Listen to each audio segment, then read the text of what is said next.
Hello everyone. ఈరోజు మన ట్యుటోరియల్లో డేటా ఇంటిగ్రిటీ అంటే ఏంటి, అలాగే డేటాబేస్లో డేటా స్ట్రక్చర్స్ ఏంటి, అలాగే డేటా మ్యానిపులేషన్స్ వీటి గురించి ఒక్కసారి రిఫర్ చేద్దాం. సో మనం ఆల్రెడీ తెలుసుకున్నాం కదా, డేటా అనేది డేటాబేస్లో టేబుల్ ఫార్మాట్లో ఉంటుంది. లైక్ ఇలా, ఫర్ ఎగ్జాంపుల్,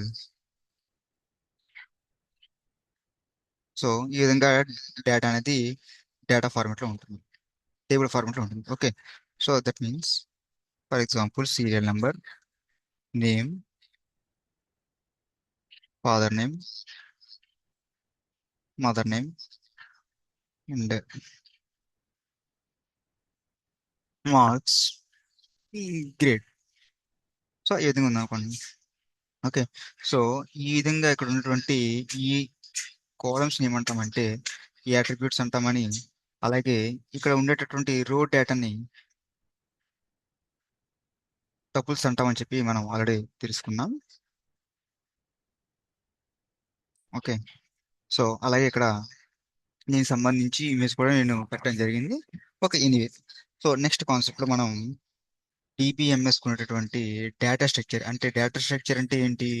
సో డేటా అని ఏ విధంగా ఏ ఫార్మెట్ లో సేవ్ అవుతుంది ఏంటని నేను చెప్పేది. రైట్. సో ఇక్కడ డేటా అనేది ఏ విధంగా సేవ్ అవుతుంది అంటే టేబుల్ ఫార్మెట్ లో సేవ్ అవుతుంది in the database. Okay, right. So అయితే ఈ డేటా అనేది ఈ డేటాబేస్ లో డేటా అనేది టేబుల్స్ లో సేవ్ అయితే ఈ ప్రతి ఒక్క టేబుల్ కి ఒక టేబుల్ తో ఇంకొక టేబుల్ కి రిలేషన్షిప్ ఉంటుంది. ఓకే, సో ఏంటి ఆ రిలేషన్షిప్ ఏ విధంగా ఉంటుంది అని మనం చూస్తే, ఫర్ సపోజ్ నేను దీన్నే తీసుకుంటున్నాను. ఇలా ఒక టేబుల్ ఉంది.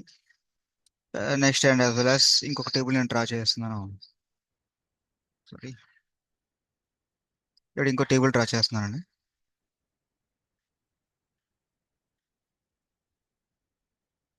Minute.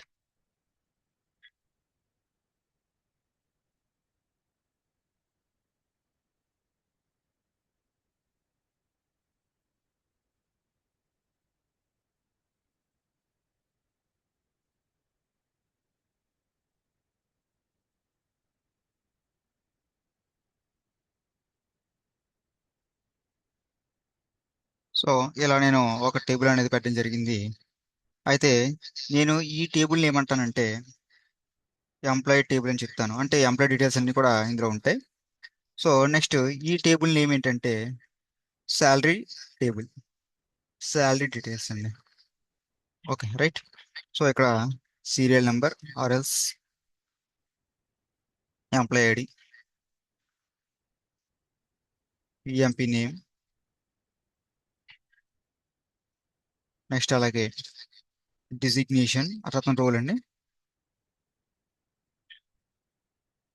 Next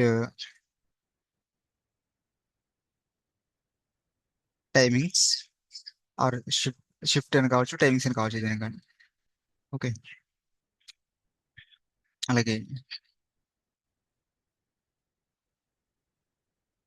project name, manager, అంటే ఆ ప్రాజెక్ట్ ఏ రిలేటెడ్ గా ఉన్నదని చెప్పేసి ఇక్కడ వస్తుంది. అలాగే ఇక్కడ ఏమొస్తుంది అంటే ఈ శాలరీ టేబుల్లో ఎంప్లాయ్ ఐడి,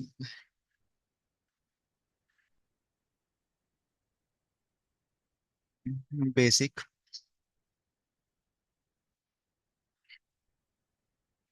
హెచ్ఆర్ఏ, డిఏ, అలాగే టీ అంటే టీఎన్స్ ట్రావెలింగ్ అలవెన్స్, అలాగే టోటల్ శాలరీ ఈ విధంగా మనం పెట్టాం అనుకోండి. సో ఇప్పుడు ఈ టేబుల్లో ఏ డేటా ఎవరిది అని తెలుసుకొని మనం ఏ విధంగా కామన్ గా ఉన్న ఫీల్డ్స్ ఏంటండి, ఈ ఎంప్లాయ్ ఐడి అంటే ఎంప్లాయీ డీటెయిల్స్ కి శాలరీ డీటెయిల్స్ కి మధ్యన కామన్ గా ఉన్న డేటా కాలం ఏంటి, ఎంప్లాయ్ ఐడి.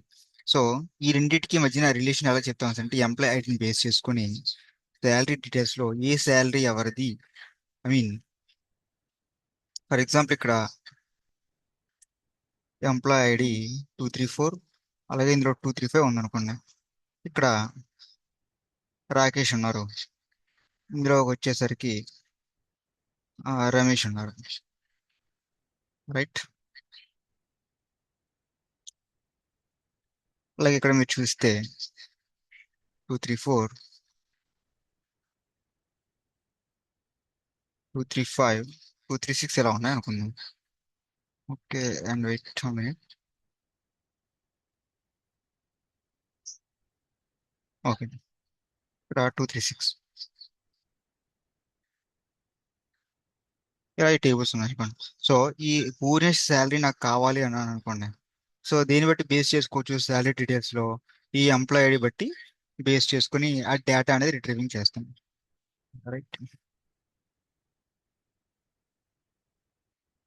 సో ఈ విధంగా ఈ డేటాని మనం రిట్రీవ్ చేసుకోవచ్చు. సో అంటే ఏంటి, ఇక్కడ ఇక్కడ ఎంప్లాయ్ డీటెయిల్స్ టేబుల్ కి నెక్స్ట్ అలాగే ఈ శాలరీ డీటెయిల్స్ టేబుల్ కి రిలేషన్ అనేది ఈ ఎంప్లాయ్ ఐటమ్ బట్టి బేస్ చేసుకుని ఉంటున్నాం. సో ఈ విధంగా డేటా అనేది రిలేషనల్ డేటాబేస్ మోడల్లో ఉంటుందని చెప్పడానికి ఇది ఒక బెస్ట్ ఎగ్జాంపుల్. ఓకే. అయితే ఇలానే కాదండి. సో ఎవ్రీ టేబుల్ కూడా ఒక దాంతో ఒకటి లింక్ అప్ అయి ఉంటుంది. లైక్ ఎలా అంటే ఫర్ ఎగ్జాంపుల్ ఇక్కడ ఎంప్లాయ్ టేబుల్, శాలరీ టేబుల్, అలాగే ఇంతక ఫ్యామిలీ డీటెయిల్స్, అలాగే పిఎఫ్ డీటెయిల్స్. సో ఈ విధంగా ఏమైనా కావాలనుకున్నా కూడా అవన్నీ కూడా ఒకదానికొకటి ఇంటర్లింక్ అయి ఉంటాయి అనమాట డేటాబేస్లో. ఓకే. అలాగే అతని leave requests, okay, family details ఇక్కడ నోట్ చేస్తున్నారు అన్ని కూడా. ఫ్యామిలీ డీటెయిల్స్ టేబుల్ అలా ఎందుకంటే పెట్టాలనుకుంటే మనకి యూజ్ అవుతుంది. ఓకే. రైట్. అలాగే పిఎఫ్ డీటెయిల్స్ అంటే అతను విత్డ్రా చేశారా, ఎంత ఉంది ఏంటి అని తెలుసుకోవడానికి ఆ పిఎఫ్ రిలేటెడ్ టేబుల్ ఏమైనా ఉండొచ్చు. అలాగే leave leave table. Okay. Next అలాగే అటెండెన్స్ టేబుల్. ఇలా ఒకదానికొకటి ప్రతి టేబుల్ కూడా ఒకదానికొకటి రిలేషన్షిప్ అయి ఉంటుంది. సో ఇవన్నిటిలో కూడా కామన్ గా ఎంప్లాయ్ ఐడిని బట్టి బేస్ చేసుకోవచ్చు. మీరు అనుకోవచ్చు ఎంప్లాయ్ నేమ్ పెట్టచ్చు కదా అని. ఓకే. సో ఎంప్లాయ్ అనే నేమ్ తో రాకేష్ అనే పేరుతో 2 3 మెంబర్స్ ఉండొచ్చు. అలాగే పూర్ణేష్ అనే పేరుతో 10 మెంబర్స్ ఉండొచ్చు. బట్ ఎంప్లాయ్ ఐడితో ఒకరికి జనరేట్ అయిన ఎంప్లాయ్ ఐడి అనేది వేరే ఒకరికి మళ్ళీ జనరేట్ అవ్వదు సిస్టంలో, కానీ వరల్స్ మనం కూడా రాయం కాబట్టి. సో ఎవరికైనా డీటెయిల్స్ చెక్ చేసేటప్పుడు ఈ ఎంప్లాయ్ ఐడిని బేస్ చేసుకొని మనం చేస్తాం. సో దీన్నే ప్రైమరీకి రిలేషన్షిప్ అంటారు. సో దీన్ని మనం ప్రైమరీకి ఫారెన్కి రిలేషన్షిప్ అని చెప్తాం ఈ రిలేషన్ని. సో దీని గురించి మనం నెక్స్ట్ వీడియోస్లో చూద్దాం. ఓకే. Thank you everyone.